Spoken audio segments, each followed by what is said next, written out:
ফ্রেন্ডদের উদ্দেশ্যে এবং আজকে আমি একটা জটিল বিষয় নিয়ে কথা বলার জন্য তোমাদের সামনে আসা। সেটা হচ্ছে আমাদের যে রাজ্য, আমরা যে রাজ্যে বসবাস করি, সে রাজ্যের মুখ্যমন্ত্রী শ্রী মমতা বন্দ্যোপাধ্যায়, তার উদ্দেশ্যে আজকে আমি কিছু কথা বলবো। সেটা হচ্ছে মমতা দিদিভাই তো নারীদের জন্য, মহিলাদের জন্য অনেক সুখ সুবিধাই তো করে রেখেছেন। লক্ষ্মী ভাণ্ডার হোক, কন্যাশ্রী হোক, আরও অনেক কিছু স্টুডেন্টদের ক্ষেত্রে অনেক কিছুই মহিলাদের জন্য করে রেখেছে। তো দিদিভাই, আমরা পুরুষরা কি ভুল করেছি? আমাদেরও তো কোনো ভাণ্ডার পাওয়া উচিত।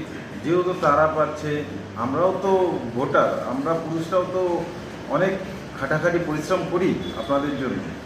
তো যেমন নারীরা লক্ষ্মী ভাণ্ডার পাচ্ছে, তো দিদিভাই আমরা কি নারায়ণ ভাণ্ডার পাবো না? আমরা সেটা কি পাবো না নারায়ণ ভাণ্ডার? আমরাও চাই নারায়ণ ভাণ্ডার হোক। যেমন তারা লক্ষ্মী ভাণ্ডার পাচ্ছে, আমরা নারায়ণ ভাণ্ডার পাবো।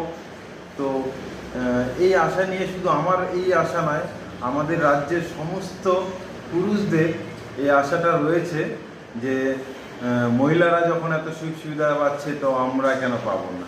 তো আমাদের রাজ্যের মুখ্যমন্ত্রীর উদ্দেশ্যে আমি এইটাই হাতজোড় করে বলা, দিদিভাই তারা যখন পাচ্ছে আমাদেরকেও দেন।